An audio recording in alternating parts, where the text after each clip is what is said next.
Live from downtown Detroit, Local 4 News at 11 starts now.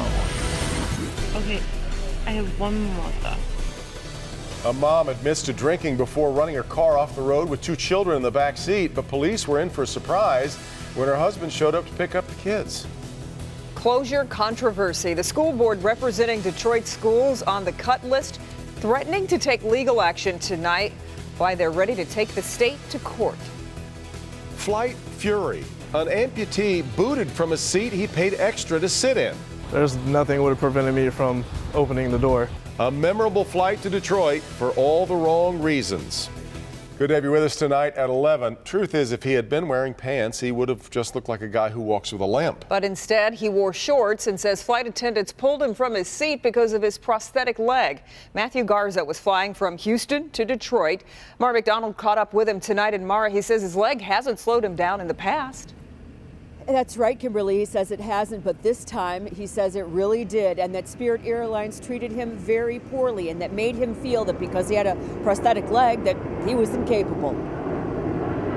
When I was 9, they amputated it. Matt Garza had no problem showing me the prosthesis that's been second nature to him since he was a young boy, the victim of a mowing accident at his grandma's house. And while he walks with a slight limp, it didn't hold him back from playing sports. I did, shot put and discus and track, and I did basketball, and I did baseball. I was a pitcher. But it did hold him back from sitting in the exit row seat he paid extra for on a flight on Spirit between Houston and Detroit. When everyone was boarded, then they came up to me and the guy just literally flat out said, "You can't sit here." And I just looked real confused, and I'm like, and why not? And they said, because of my left leg. He boarded early with his girlfriend Carly because she's a Spirit frequent flyer. He was wearing shorts, so his prosthetic leg was visible. Because I have a prosthetic, I can't sit here. And he was like, well, technically, if you're having like a brace on your hand, you couldn't sit here. And I was like, well, I didn't say anything about that online, and he agreed with me. And still, Garza's 6'2" frame ended up in the very back of the plane. He contacted us because he says he's gotten nowhere with Spirit despite sending them an email. Had he been wearing pants, he says it wouldn't have been an issue. They didn't even ask me if I was able to perform the stuff. They just flat out said I couldn't sit there.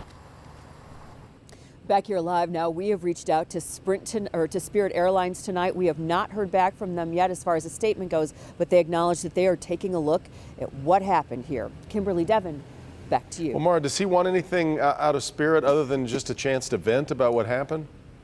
You know what he would like? He would like his ticket refunded. He'd like his girlfriend's ticket refunded either, and he made it very clear after this he would never fly them ever again. Back to you. All right, Kim. Well, the state wants to shut down 25 underperforming schools in Detroit, but the new DPS Community School Board is ready to fight, and it's a fight that could play out in court. Jermont Terry is live with the latest push to stop these closures. Jermont, good evening. Good evening, Kimberly. The school board held a special meeting here at the Fisher Building to address concerns. Now, members left agreeing to explore legal action for those closures. Closures parents and city leaders are also willing to fight against. The closure of schools across Detroit leaves parents like Mary Winfield in disbelief. Very concerned about my children. She has 3 children attending 2 schools, and both, including Mason Elementary, are on the chopping block due to low performance. I'm scrambling, looking towards the fall. And the answer is not to close the schools. You have to restructure. 3rd District Councilman Scott Benson points to what was Grant Elementary. And schools have closed. Since closing in 2008, it's nothing more than an eyesore. When they say, well, you know what, you can just put a nonprofit into an empty school or do a housing development, that's not going to happen. What you're going to have is a dangerous and blighting eyesore in our neighborhoods. Of the 25 DPS, CD, and EAA schools slated to shut down, 7 of them sit right in Benson's district. That's why he's holding a town forum Thursday to take action. We are disproportionately impacted by this proposed school closure, which is why we are taking the fight back to the state and telling them enough is enough, no. Wednesday night, the school board opted to sue the state to stop the slated closures. We told them. The NAACP Detroit president adds, while the district is back under local control, the schools failed under the state. And they created the mess. They should be a part of fixing the mess.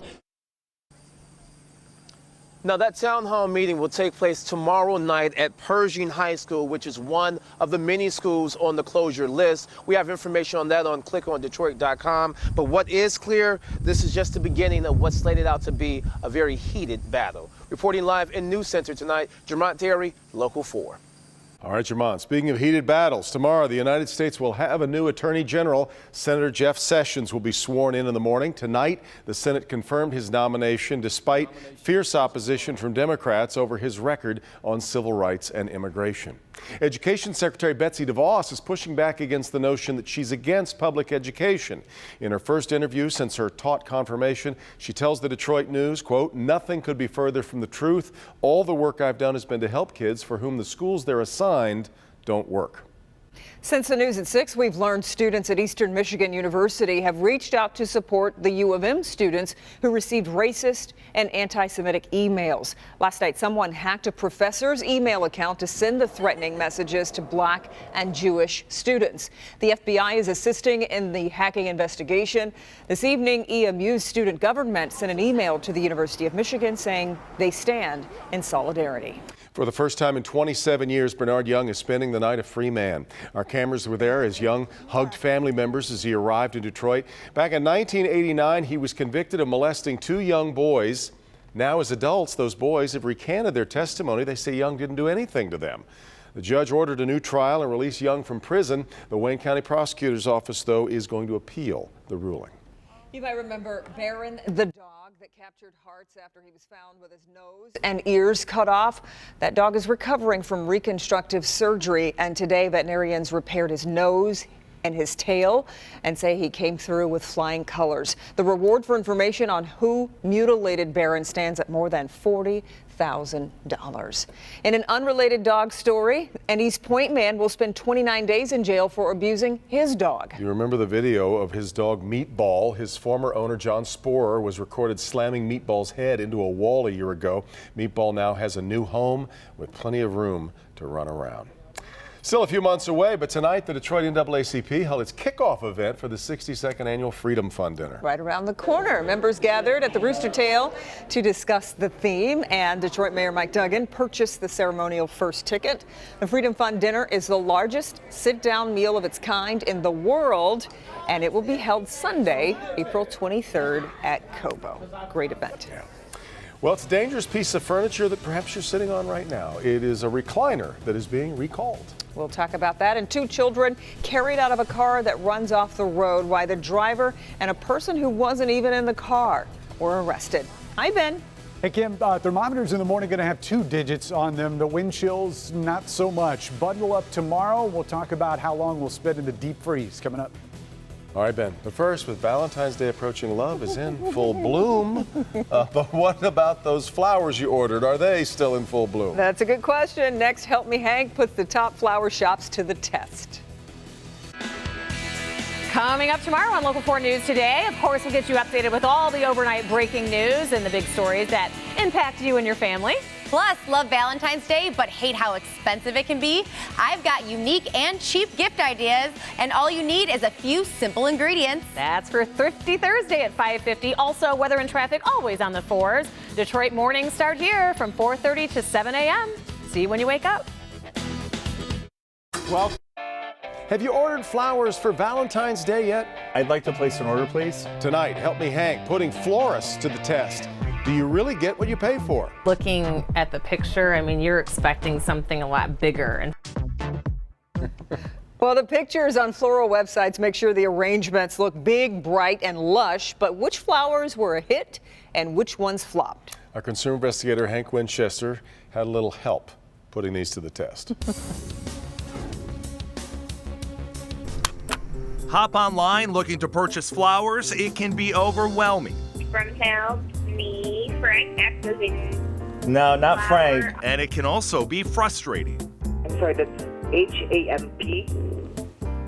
We placed 3 orders online, one for Kimberly Gill, one for Rhonda Walker, and Karen Drew. Karen's came with chocolates, but that box of chocolates took us by surprise. You'll see why in a minute. We begin with Kimberly's flowers. We ordered the Hugs and Kisses bouquet with red roses on the Teleflora.com website. The cost for this arrangement, $80.50. Thank you, Hank. Let's see how they look. All right.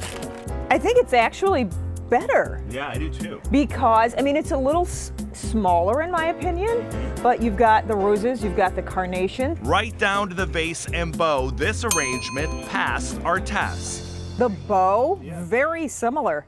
Up next, this arrangement from 1-800-Flowers.com. We order the medley. With delivery, the cost is $84.98. Rhonda is a very stylish, particular person. So I want to make sure this medium bouquet, this is going to be fairly large. It looks so in the photo.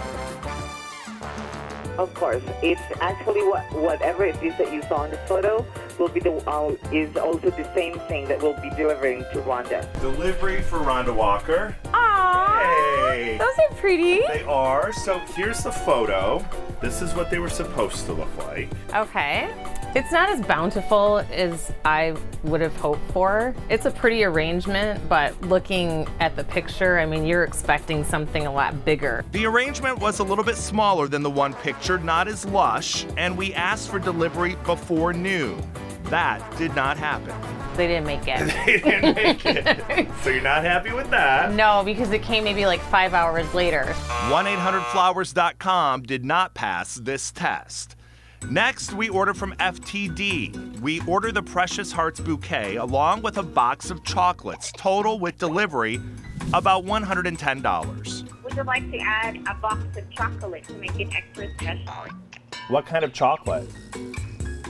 It'll be everyone's favorite chocolate, a local favorite, sir. What's Happy this? Valentine's Day. You got me flowers? Well, the station did. Oh, I don't Help Me think Hank so. did. No, I'm not saying it's a bad arrangement. I'm just saying that it doesn't look like this arrangement. When we ordered them, they told us that they were going to be a Detroit specialty chocolate. So I thought maybe like Sanders or something, a name that was local.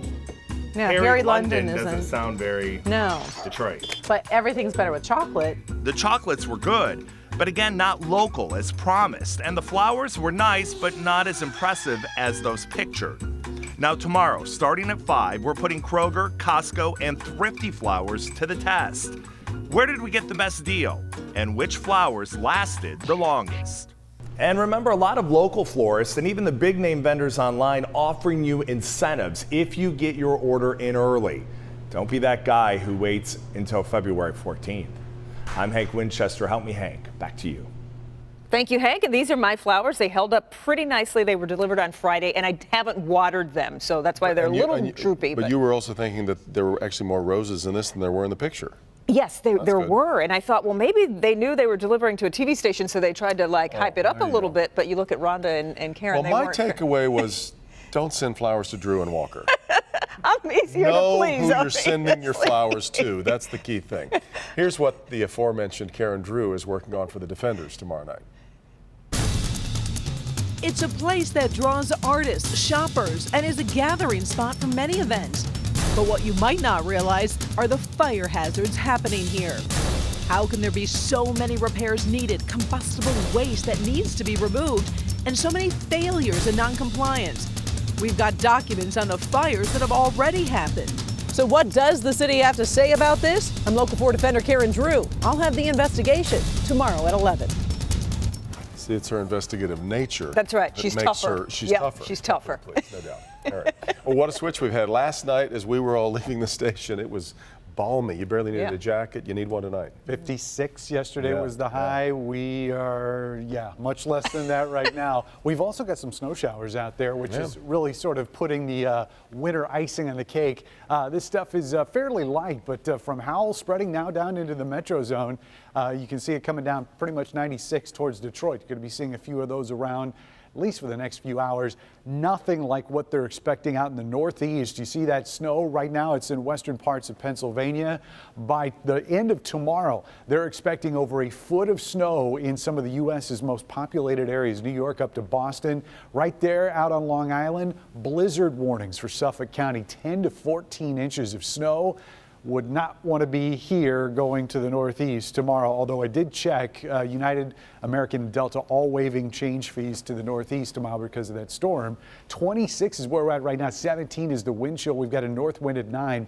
We expect that our winds are going to increase tomorrow. So even though our temperatures right now are still in the mid-20s, we're going to be lucky to get to that number tomorrow for highs. Compared to yesterday, remember at this point yesterday we were already on the downslope. We set that record high about 8 o'clock yesterday evening. So we're about 15 to 20 degrees colder right now than what we were yesterday. So we're going to stay in the deep freeze here for at least the next 48 hours. And then we'll start seeing those temperatures rebound once we get past Friday morning. That's going to be our coldest of the forecast. We will see a little clipper system run through mainly the northern end of the state.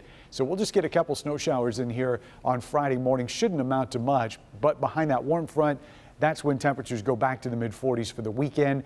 And it will be coming with rain again and not snow. So tonight we're looking at low temperatures at 18. But again, that's not going to tell the whole story. Let's go to the 4-zone forecast to look at wind chills by the time we wake up in the morning. And we're talking, these numbers are not going to change much through the day. Wind chills are going to be generally about 4 to 8 above zero in the metro zone from start to finish. Not much different here in our south zone. 2 to 7 is what we're expecting there. And very similar numbers across our west and north zone. Barely above zero here in Flint, Fenton, and Clarkston. North zone, same goes for you. 2, 3, 4, 5 degrees above zero is how it's going to feel out there, despite the fact the temperatures rising from 18 to 24 as we get into the afternoon. At least we're going to get some sunshine to finish it out. A couple flakes around in the morning, and then as we get into Friday, we'll see a couple of those snowflakes with that clipper passing to our north. Sunday brings the rain. Warmest temperature there is 46. And remember, average this time of year, 33. So we'll be below it. You get one day that's really where it's supposed to be. It's a mess all over the place. It is. All right, Ben. Well, a street turns into an ice rink. What finally stopped this SUV from sliding down that hill? Also, she says she only had one drink. Okay, I have one mimosa. You had one what? Mimosa? Well, police believe it was more than that. A local mother arrested after crashing with her kids in the car, and then her husband too. Next.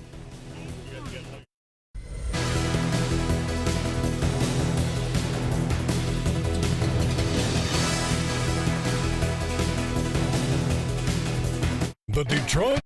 Welcome back. 2 children carried away after a mom runs her car off the road in Hamburg Township. That mom accused of driving drunk, and she admits to drinking on police dash cam. Listen.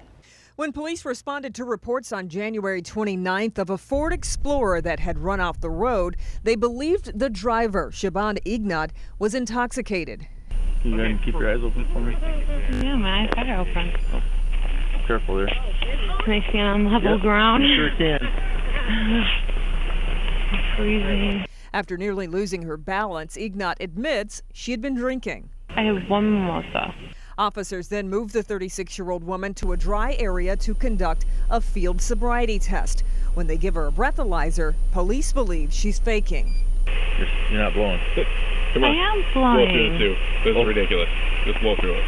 I am You blowing. gotta help yourself out. I gotta be able to feel it right here. It's easy. Do it. Blow. Keep blowing. Keep blow. You're not blowing. You're not. You're faking it. See? You could talk into it and get more air through there. Eventually, Ignat is placed under arrest, and so is her husband for also driving under the influence. Her 2 children, ages 5 and 3, were taken to safety and are now staying with their grandmother. Now, Ignat's husband, who had allegedly been drinking in a different car when he came to pick up the kids, has not been charged, and she is free tonight on a $5,000 bond. She'll be in court Monday for a pre-trial hearing. Living where we do, we know any given winter, this could easily be one of us. An SUV started sliding down an ice-coated hill in Massachusetts and just kept going. Hit several parked cars. At one point, people walking on the sidewalk had to jump out of the way. Then another 3 cars that it hit before it finally came to a stop. Unfortunately, no one was hurt, but a very icy situation in Massachusetts. You feel so helpless in that situation. Nothing you can do. Yeah, really.